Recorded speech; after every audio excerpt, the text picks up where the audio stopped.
దేవుని నామానికి మహిమ కలుగును గాక. ఈ వివాహాన్ని దేవుడే ఏర్పాటు చేశారని, ఆయన చిత్తానుసారంగా ఇరువురిని జతపరచటము దేవుని యొక్క అనాది సంకల్పమైనదని దైవజనులు నవీన్ గారు గుర్తించారు. అందుకే వివాహానికి ఎడ్డింగ్ కూడా ఇది దైవ చిత్తానుసారమైనది అని, దేవునింట్లో దేవుని చిత్తం అని చెప్పి, ఇది దేవుని చిత్తానుసారంగా జరుగుతుంది కనుక ఇది పరలోకానికి సంబంధించిన వివాహము. వివాహం అన్నది బైబిల్లో ఎఫెసీయులకు రాసిన పత్రిక 5వ అధ్యాయము 22 నుంచి 33 వచనాల్లో భార్య భర్త ఎట్లా ఉండాలో చెప్పబడింది. అయితే వారిద్దరి యొక్క సంబంధాన్ని చూపిస్తూ చివరికి ఆయన చెప్పబడిన మాట ఏదంటే, ఇది క్రీస్తుకును సంఘానికి ఉన్నటువంటి అనుబంధము అని చెప్పి ఇది గొప్ప మర్మము అని తెలియజేశారు. బైబిల్లో సుమారుగా 12కు పైగా మర్మాలు ఉన్నాయి. అందులో అతి శ్రేష్టమైనది వివాహ మర్మం. అంటే ఇప్పుడు జరుగుతున్న వివాహంలో ఈ పెండ్లి కుమారుడు యేసుక్రీస్తు ప్రభు వారికి సాదృశ్యంగా, పెండ్లి కుమార్తె వధువు సంఘానికి సాదృశ్యంగా నిలబడింది.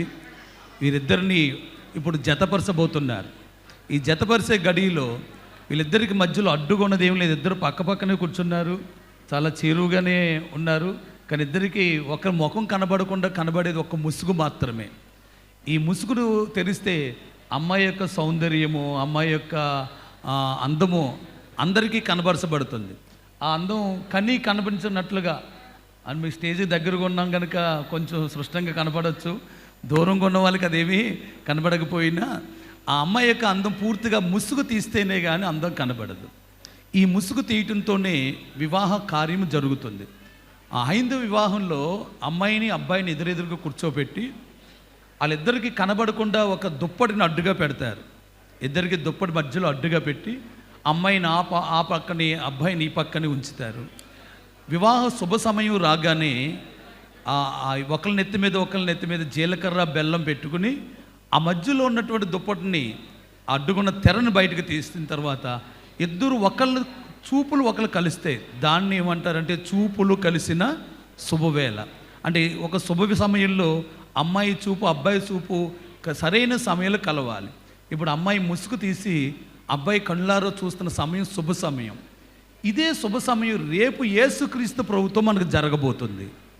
ఇక్కడ ఉన్నటువంటి ముసుగు క్రైస్తవులు కొంచెం తెలివైన వాళ్ళు కనుక దుప్పటి అడ్డుగా పెట్టలేదు, కానీ ఆ దుప్పటి లాంటి అడ్డు తెరని చక్కగా తెలువుగా పిన్నులు చేసి లైట్ వెయిట్తో ఉన్నటువంటి ఆ యొక్క తెరను అమ్మాయి నెత్తి మీద ముసుగ్గా పెట్టారు. చాలా చిన్నగా ఈ తెరను ఓపెన్ చేయగానే ఈజీ అవుతుంది. అంటే క్రైస్తవులు తెలివైన వాళ్ళు ఏం చేసినా తెలుగుగా ఉంటాయి. క్రైస్తవులు తెలివైన వాళ్ళని మీరెలా అంటున్నారు అనవచ్చు. నా చేతిలో ఉన్న మైకుని ఓ క్రైస్తవులు కనిపెట్టారు, ఎదురుగున్న లైట్ని ఓ క్రైస్తవుడు కనిపెట్టారు, మీరు కూర్చున్నటువంటి కుర్చీల యొక్క ప్లాస్టిక్ని క్రైస్తవు కనిపెట్టాడు, స్పాంజీని క్రైస్తవుడు కనిపెట్టాడు, టైల్స్ యొక్క డిజైన్ టైల్స్ అంతా క్రైస్తవులు కనిపెట్టారు, కెమెరాలు టోటల్ మీ చేతికి పెట్టుకున్న వాచి, మీ చేతిలో ఉన్నటువంటి సెల్ ఫోన్ ఏదైనా చెప్పండి, అన్ని క్రైస్తవుల యొక్క తెలివితేటలను బట్టే లోకానికి వచ్చింది. అందుకే దుప్పటి లాంటి బరువైనది పక్కన తీసివేసి లైట్ వెయిట్తో ఉన్నటువంటి ఆ యొక్క ఆ తెరను, చిన్న తెరను అడ్డుగా పెట్టారు పిల్లరా. ఈ తెర కోసం ఎందుకు చెప్తున్నానంటే, యేసు ప్రభు వారికి సంఘానికి సాదృశ్యంగా ఈ పెళ్లి జరుగుతుంది పిల్లరా. రేపు యేసు ప్రభు వారు మధ్యాకాశానికి వస్తారు. అప్పటి వరకు యేసైన ముఖాముఖిగా మనం ఎవరూ చూడలేదు. ఎంతమంది ఎన్ని భక్తి పనులు చేసినా, ఎంత భక్త గ్రేసర్లు అయినా యేసును ముఖాముఖిగా చూడలేదు.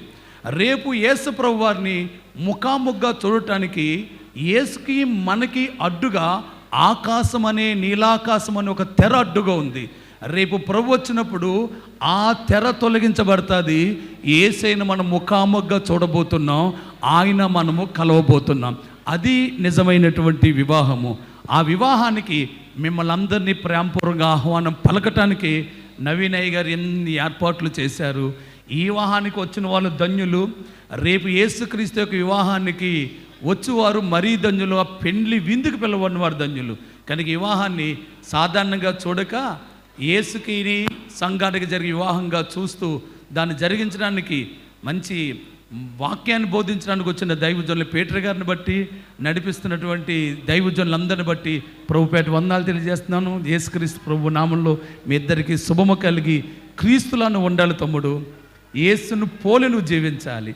వారికి సాటైన సహకారిగా రోజా నువ్వు ఉంటున్నావని నేను తలుస్తున్నాను. మీ ఇద్దరు కలిసి సంతోషంగా ఆనందంగా సంఘాన్ని కట్టాలి. ఇప్పుడు పెళ్లి జరిగేది మీ ఇద్దరికే కాదు, రేపు మీరు మీ యొక్క వివాహం ద్వారా మీకైతే 2-3 పిల్లలు పుట్టడం కాదు, ఆత్మీయ సంతానాన్ని మీరు కనాలి.